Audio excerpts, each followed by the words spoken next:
Shalom. जिवंत गोड येशूच्या नावात आपल्या सर्वांचे मार्गाकरिता प्रकाश कार्यक्रमात सहर्ष स्वागत करीत आहोत. सुंदर देऊळ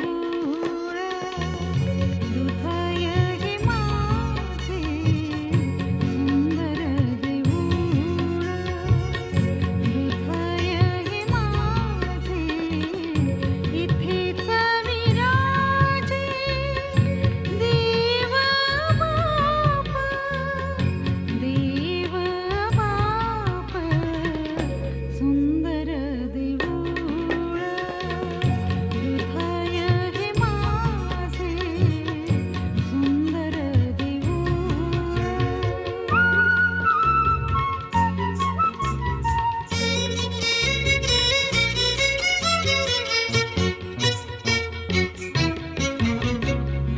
समक्षता त्याची राखी शुद्ध ह्याला, समक्षता त्याची राखी शुद्ध ह्याला, सदा शुद्धाला दूर ठेवी, दूर ठेवी, सुंदर देऊळ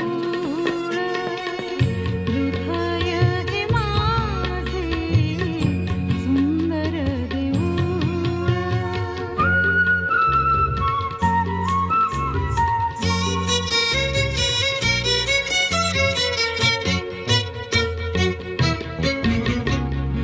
सारा येशू ख्रिस्त भरून उरला, सारा येशू ख्रिस्त भरून उरला, आता ह्या देऊळा भय कैचे, भय कैचे, सुंदर देऊळ हृदय हे माझे, इथेच विराजे देव बाप, देव बाप, सुंदर देऊळ हृदय हे आजच्या म्हणण्यासाठी देवाचे वचन लुकाचे पुस्तक याचा 22वा अध्याय 12 ते 20 वचने. लूक अध्याय 22 12 ते 20 वचने. मग तो तुम्हाला सज्ज केलेली मोठी माडी दाखवील, तेथे तयारी करा. तेव्हा ते गेले व त्याने सांगितल्याप्रमाणे त्यांना आढळले आणि त्यांनी वल्हांडणाची तयारी केली. नंतर वेळ झाली तेव्हा तो जेवायला बसला व त्याच्याबरोबर प्रेषितही बसले. तेव्हा तो त्यांना म्हणाला, मी दुःख भोगण्यापूर्वी हे वल्हांडणाचे भोजन तुमच्याबरोबर करावे अशी माझी फार उत्कट इच्छा होती. कारण मी तुम्हाला सांगतो की देवाच्या राज्यात हे पूर्ण होईपर्यंत मी हे भोजन पुन्हा करणार नाही. मग प्याला हातात घेऊन व उपकारस्तुती करून तो म्हणाला, हा घ्या आणि आपणामध्ये ह्याची वाटणी करा. कारण मी तुम्हाला सांगतो की देवाचे राज्य येईपर्यंत द्राक्षवेलाचा उपज ह्यापुढे मी पिणार नाही. मग त्याने भाकर घेऊन व उपकारस्तुती करून ती मोडली आणि त्यांना ती देऊन म्हटले, हे माझे शरीर आहे, ते तुमच्यासाठी दिले जात आहे, माझ्या स्मरणार्थ हे करा. त्याप्रमाणे भोजन झाल्यावर त्याने प्याला घेऊन म्हटले, हा प्याला माझ्या रक्तात नवा करार आहे, ते रक्त तुमच्यासाठी ओतले जात आहे. प्रभू परमेश्वर ही वाचलेली वचने आम्हा प्रत्येकासाठी आशीर्वादित करू. ख्रिस्तातील माझ्या प्रियांनो, आपल्या प्रभू येशू ख्रिस्ताच्या श्रेष्ठ नावात सप्रेम सलाम.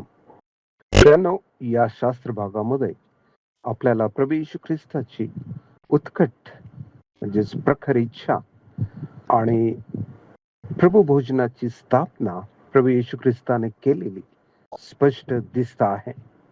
अर्थात प्रभू येशूचे वधस्तंभावरील दुःख भोगण्यापूर्वी वल्हांडणाचे भोजन त्याच्या शिष्यांबरोबर करण्याची त्याची इच्छा त्याने प्रगट केलेली आम्ही पाहतो आहोत.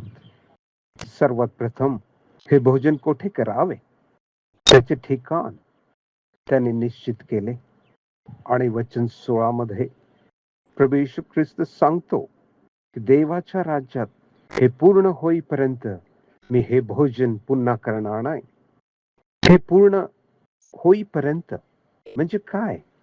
ते म्हणजे प्रभू येशू ख्रिस्ताचे बलिदान व पुनरुत्थान. म्हणजेच पित्याची इच्छा पूर्ण होईपर्यंत मी हे भोजन पुन्हा करणार नाही. हे स्वतः प्रभू येशू ख्रिस्त म्हणाला. आनंदाची आणि अतिशय अभिमानाची बाब म्हणजे प्रभू येशू ख्रिस्ताने आपल्या पित्याची इच्छा पूर्ण केली आणि त्याची खूण त्याचं प्रतीक म्हणून त्याने प्रभू भोजनाची स्थापना केलेली आपण पाहतो.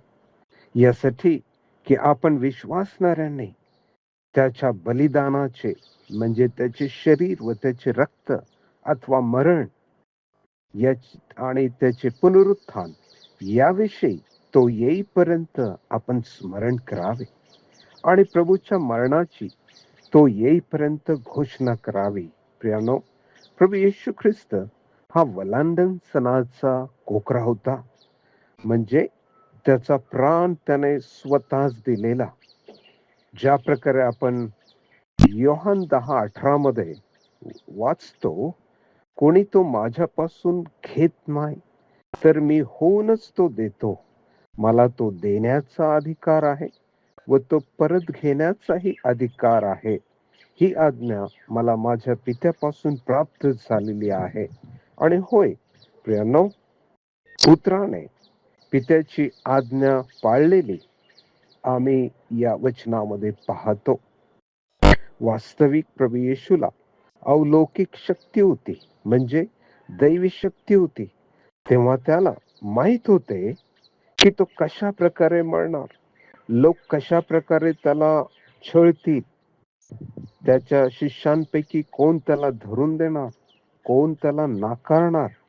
परंतु तरी सुद्धा त्याने पित्याची इच्छा पाळली आणि या सर्वांचे विश्वासणाऱ्यांना स्मरण राहावे म्हणून त्याने प्रभोजनाची विधी स्थापन केलेली आपण पाहतो. त्याने त्याला हातात घेऊन उपकार स्तुती करून तो म्हणाला, हा घ्या आणि आपसामध्ये याची वाटणी करा. हा प्याला माझ्या रक्तात नवा करार आहे. ते रक्त तुमच्यासाठी ओतले जात आहे. होय प्रियानो, प्रभू येशू ख्रिस्ताने हे बलिदान केले यासाठी की आम्हाला तारण प्राप्त व्हावे. तेव्हा प्रियानो, यावर मनापासून विश्वास ठेवा आणि आपण त्या महान बलिदानासाठी प्रभू येशू ख्रिस्ताला धन्यवाद देऊया. हे आमच्या स्वर्गीय पित्या, आभारी आहोत कारण तू आपल्या स्वपुत्राला राखून न ठेवता त्याला आमच्या तारणासाठी दिलेस. आणि प्रभू येशूने जे महान बलिदान आमच्यासाठी केले त्यासाठी आम्ही तुला धन्यवाद देतो. तुझा पुत्र आमचा तारणारा प्रभू येशू ख्रिस्त याच्या नावाने मागतो म्हणून तो ऐक. आमेन. हृदय हे माझे इथेच विराजे, देव बाप सुंदर देऊळ. हृदय हे माझे सुंदर देऊळ. त्याप्रमाणे तुमचा प्रकाश लोकांसमोर असा पडू द्या की त्यांनी तुमची सत्कर्मे पाहून तुमच्या स्वर्गातील पित्याचे गौरव करावे. आपल्या प्रार्थना विनंत्या कोणत्याही वेळेस विश्ववाणी प्रार्थना केंद्राला टोल फ्री नंबरद्वारे कळवू शकता. आमचा टोल फ्री नंबर 1-800-2700-333. आम्ही आपणासाठी या नंबरवर प्रार्थना करण्यास उपलब्ध आहोत. धन्यवाद.